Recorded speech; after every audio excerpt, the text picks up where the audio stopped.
Today we will discuss the rules of adverb. I have already discussed what is adverb in my previous video. So today we'll discuss how we use adverb and much more. So please look at the board now. So here's look at rule number 1. Okay. See, adverbs of time. These words, these are the adverbs of time. Okay. So look at this. Use always, often, never, ever, sometimes, usually, seldom, hardly, rarely. Okay, so these always, often, never, ever, sometimes, usually, seldom, hardly, rarely, these are the adverbs of time. क्योंकि ये time को denote करता है, time specific sentence में ये time को denote करता है. Okay, so these are the adverbs of time. So these we use before the verb they modify. Main verb के पहले इसको यूज करना होता है in short. Okay, here's look at the example. My friend often goes to the gym. Here what is the main verb? Of course goes, right? तो main verb के पहले ये adverb of time है ना often, तो main verb के पहले इसको यूज करना होता है. Then next example देखो, सुहानी frequently reads story books. Reads यहाँ पे मेन वर्ब है, right? तो reads के पहले हम adverb of time जो है frequently इसको यूज करेंगे. Always remember adverbs of time जो होता है, these are the adverbs of time. These we use before the verb they modify, means these we use before the main verb. Okay, next देखो regard, describe, view, know, etc. और भी words है, तो इसके लिए अपने जो अपने respective grammar books को consult कर लेना. Okay, अब देखो regard, describe, view, know, इसके साथ plus as मतलब क्या है, इसके साथ हमेशा as होगा. For example देखो, Virat Kohli is regarded as, इसके साथ हमेशा as होगा. Okay, is regarded as the best cricketer in the world. और देखो name, elect, think, call, make, etcetera. Okay, name, elect, think, call, make, etcetera minus as means क्या है, इसके साथ कभी भी एज नहीं होगा. ओके, एग्जांपल देखो, Rohan is elected the president of the party. तो इलेक्टेड के साथ द हुआ, मतलब इलेक्टेड के साथ एज नहीं हुआ, डायरेक्टली ये हुआ, Rohan is elected the president of the party. Next example देखो, मानुषी छिल्लर इज नेम, कभी भी यहाँ पे एज नहीं होगा. named the Miss World 2017. The year के बारे में I'm not sure. Okay, year के बारे में I'm not sure. But Manuel Children is named the Miss World 2017. अभी भी named as नहीं होगा. Okay. Number 4. We should not use negative adverbs like seldom, never, nothing, barely, merely, neither, rarely, etc. with negative meaning words. मतलब क्या होगा? ये सारे जो adverbs है, seldom, never, nothing, barely, merely, neither, rarely, ये नेगेटिव सेंस से denote करता है. इसके साथ कभी भी नेगेटिव वर्ड नहीं होगा. जिसके देखो लिखा है यहाँ पे कि two negative words should be avoided.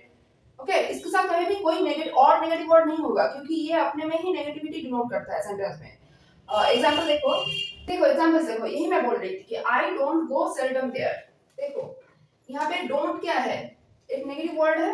Do not actually negative word है. सेल्डम भी नेगेटिविटी डिनोट कर रहा है. तो वहां पे रूल्स में मैंने क्या बताया था कि two negative words should be avoided. तो सेंटेंस क्या होगा, ये डोंट नहीं होगा. सेंटेंस क्या होगा, आई सेल्डम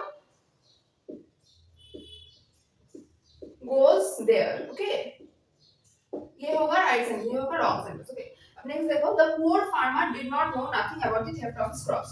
उस एडवर्ब्स के लिस्ट में नथिंग भी था, राइट? तो डिड नॉट और यहाँ पे नथिंग, तो क्या होगा, ये नॉट नहीं होगा. Okay, The poor farmer did know nothing about the theft of his crops. Poor farmer को पता ही नहीं है उसके crops की चोरी के बारे में. तो यहाँ पे अलग से not लगाने की जरूरत नहीं है, क्योंकि nothing जो है वो खुद ही negativity note कर रहा है. Okay, I hope you have understand this.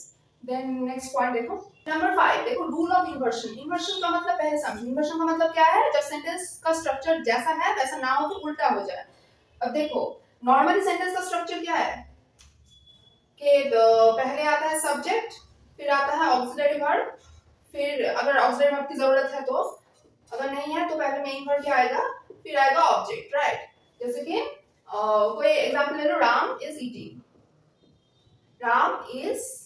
Eating rice. Okay, Ram is eating. Okay, इतने तक समझो. यहाँ पे राम क्या है, सब्जेक्ट है. इज क्या है, ऑक्सिलरी वर्ब है. ईट क्या है, मेन वर्ब है, राइट? अब जब ये सारे वर्ड्स है जैसे hardly, scarcely, rarely, barely, no sooner, अगर ये सारे वर्ड्स पहले लग जाए तो सेंटेंस का स्ट्रक्चर उल्टा हो जाएगा. क्या होगा, पहले ऑक्सिलरी वर्ब आएगा, फिर उसके बाद सब्जेक्ट आएगा, फिर मेन वर्ब आएगा. समझ में आया तो बोलो. सेंटेंस का नॉर्मल स्ट्रक्चर क्या है, subject plus auxiliary verb plus main verb plus object. अच्छा, ऑब्जेक्ट को छोड़ दो, ये इतना कैसे समझो, subject plus auxiliary verb plus main verb, इतना स्ट्रक्चर है ना.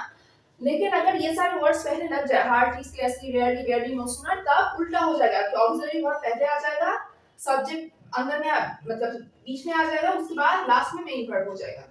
एग्जांपल देखो तो समझ में आएगा। तो एक सेंटेंस है, ही रीड्स एट होम, ठीक है, यहाँ पे ही क्या है, सब्जेक्ट है, रीड्स क्या है, मेन वर्ब है, और एट होम क्या है, ऑब्जेक्ट है। ओके, अब देखो मैं इसके पहले लगा देती हूँ हार्डली,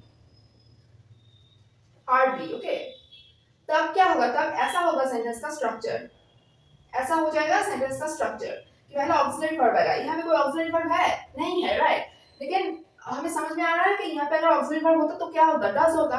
ओके, तो पहले ऑक्सिलरी वर्ब आएगा, हार्डली डज, उसके बाद सब्जेक्ट आएगा, सब्जेक्ट क्या है, ही, उसके बाद मेन वर्ब आएगा, यहाँ पे मेन वर्ब क्या है, read, hardly does he read, और उसके बाद एट होम ऐसे ही हो जाएगा। Okay, he reads at home normally है, लेकिन अगर hardly, स्carcely, rarely, barely, no sooner है तो रूल ऑफ इन्वर्शन अप्लाई हो जाएगा। रूल ऑफ इन्वर्शन का फॉर्मूला क्या है, auxiliary verb subject main verb. Okay, hardly does क्या हुआ, ऑक्सिलरी वर्ब, उसके बाद ही subject, read main verb, then at home की तरह ही हो जाएगा। नेक्स्ट देखो और एक एग्जांपल देखो। अब देखो और एक एग्जांपल देखो, my parents know about my job profile, मतलब क्या है मेरे पेरेंट्स को मेरे जॉब प्रोफाइल के बारे में पता है। अब अगर मैं इसके पहले एक वर्ड लगा दूं, स्केर्सली, स्केर्सली का मतलब पता है सबको, स्केर्सली का मतलब होता है बहुत कम के। अगर मैं ये समझाने की कोशिश करूं मेरे पेरेंट्स को मेरे जॉब प्रोफाइल के बारे में बहुत कम पता है, तब पहले स्केर्सली आ जाएगा। अब स्केर्सली आ जाएगा, आ गया तो मतलब रूल ऑफ इन्वर्शन जो है वो अप्लाई हो जाएगा। तो पहले क्या आएगा, ऑक्सिलरी वर्ब, यहाँ पे नहीं है, हमें लाना पड़ेगा, तो यहाँ पे नो है तो ऑक्सिलरी वर्ब क्या होगा, पेरेंट्स है ना, तो ऑक्सिलरी वर्ब क्या होगा, डू। ओके, scarcely do, उसके बाद क्या होगा, सब्जेक्ट, सब्जेक्ट क्या है, my parents, scarcely do my parents, उसके बाद क्या आएगा, मेन वर्ड, मेन वर्ड क्या है, no, scarcely do my parents know, उसके बाद ये जो पार्ट है ऐसा ही होगा, about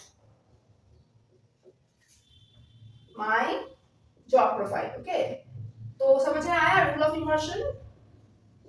I hope you have understand the topic rule of inversion. ये अगर है तो ऐसा हो जाएगा तुम लोगों के कॉम्पिटिटिव एग्जाम्स में या फिर कोई भी एग्जाम में एरर में ऐसा आ सकता है कि तुम्हें मतलब scarcely my parents know about my job profile, तब तो ये एरर हो गया, ये नहीं होगा, scarcely do my parents know about my job profile ऐसा होगा।